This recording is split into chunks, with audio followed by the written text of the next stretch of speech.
Welcome to walking and flying around your model. In this video you'll see how our scene looks and feels by walking around it, using the fly and walk mode. Show you how to see the scene in Unity, understand that I'm only using Unity to keep the iterations quick and simple at this early stage, and that Unity is optional.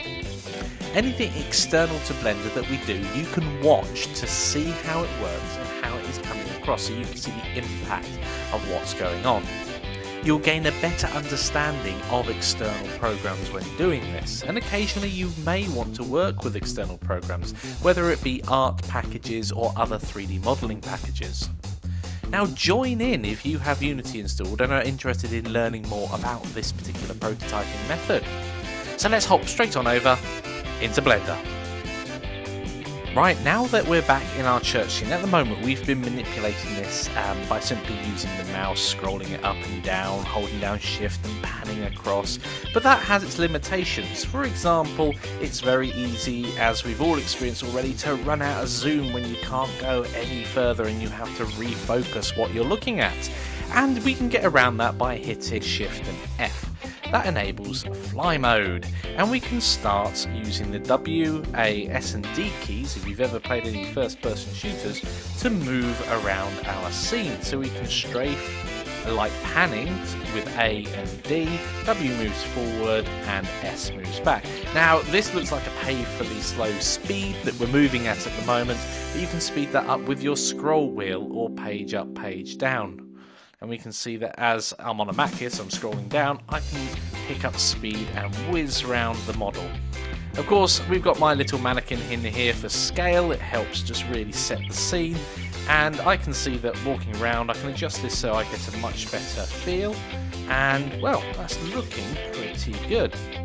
Okay, what else can we do here? Well, we can turn gravity on and off by hitting the Tab key, which enables us to walk on the surface of our model. And when you hit the space, oh, there we go, I've fallen away. So that's why, one of the reasons why you wouldn't necessarily want to put gravity on.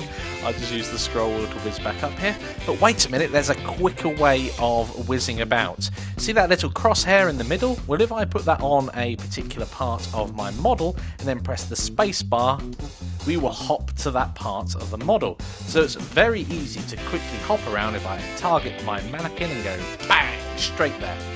Very powerful for skipping around large models. And we can see there are further controls on the bottom of the screen. Now when you come out of our fly mode, with the right mouse button, it goes back to the previous viewpoint before you started flying around. Now you may of course want to fly into your model and to a particular place in the model to have a look at it and keep that. And we can do that with the left mouse button, enter as well. And there we go, we've got that viewpoint. It's incredibly powerful for moving about a model, especially one that's getting quite large and potentially quite complex. And then of course we can hit shift and F again and press space to move to the tower and go up to the top of the tower and look down and lord over everybody beneath us. Brilliant! Okay, so I don't want this viewpoint, so I'm going to right click to go back to my previous one, which is a much better viewpoint of the rest of the church and the entrance way over there. And let's go have a look at what this looks like in an external package, and I'm going to be using Unity for this example. Now, a quick side note here, Unity does support opening up blend files. However, what it's really doing is, in the background, it's opening up Blender, it's exporting the model as an FBX, and then, and only then, is it opening it up. So it's quite a lean way of doing it, but if your model starts to get complex, that can really bog down Unity, and I've had it spend 15 to 20 minutes trying to open up every time, and that's just unmanageable. We can't wait minutes and minutes and minutes just to open up a program. There's nothing lean about that. So what I'm going to do in this case, and one of the other things to make sure that we do, is if we ever export our model, at the moment if we just export as an FBX, we'll get all of the parts as well. So if we turned on the second layer here as well, we will end up with whatever we get, these other additional parts and the extra mannequin there coming across as well. So we need to make sure that we're only exporting the bits that we want to export. So we can select individual items or the entire lot. In this case, I'm going to import the entire lot and walk around it.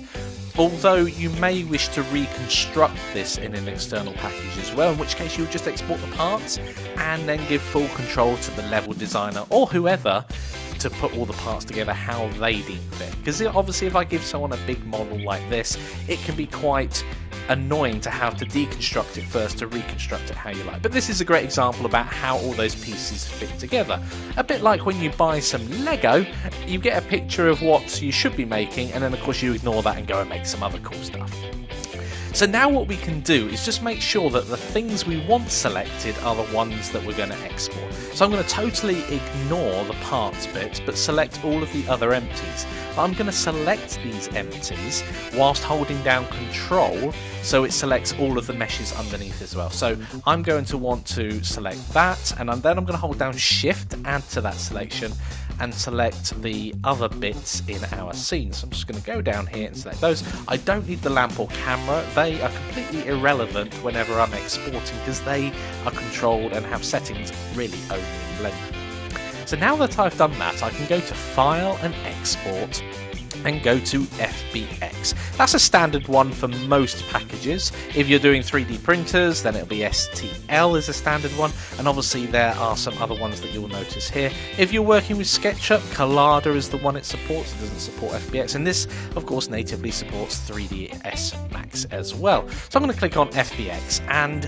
it's almost ready to save. You can see I've already saved it in the past, but one of the important things here, and pretty much all we need to do at this moment, is put a tick in the selected objects box, and then we know when we export in a few seconds time we'll only get those selected objects and not everything that's in our scene. Then we're going to go ahead and click on Export. Now, a word of warning, it doesn't ask you, are you sure if you want to overwrite? It will just overwrite the file if it's got the same file name or you've accidentally clicked on something else. So do bear that in mind. There is no going back now. I've overwritten that file. There was no are you sure? Which is odd. We're so used to are you sures and undos and the computer guiding us along, but it doesn't do that. So let's go have a look at how this opens up over in Unity.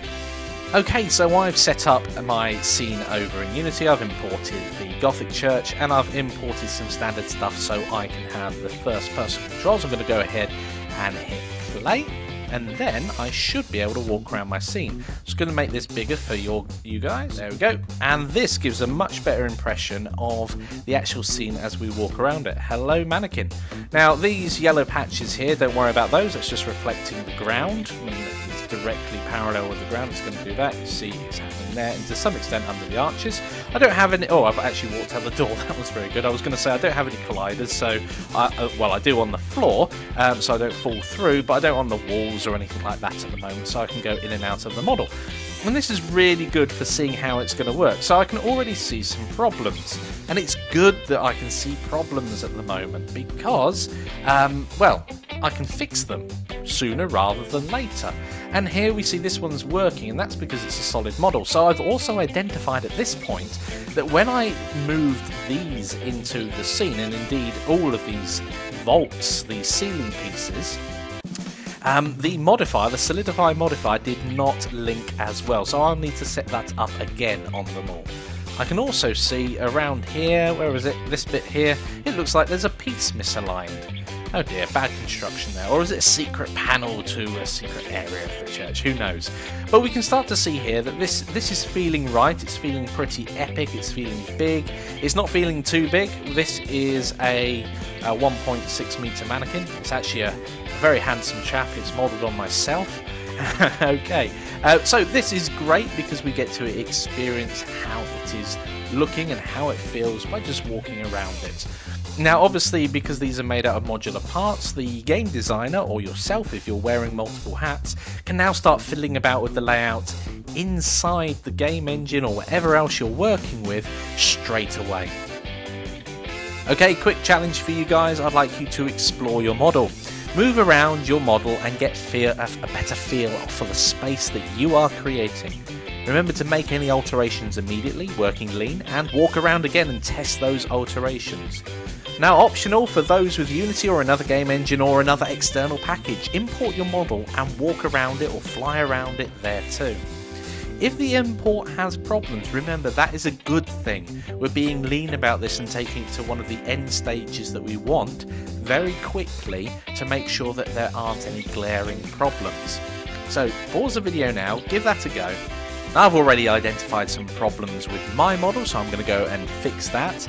But I will see you guys in the next lecture.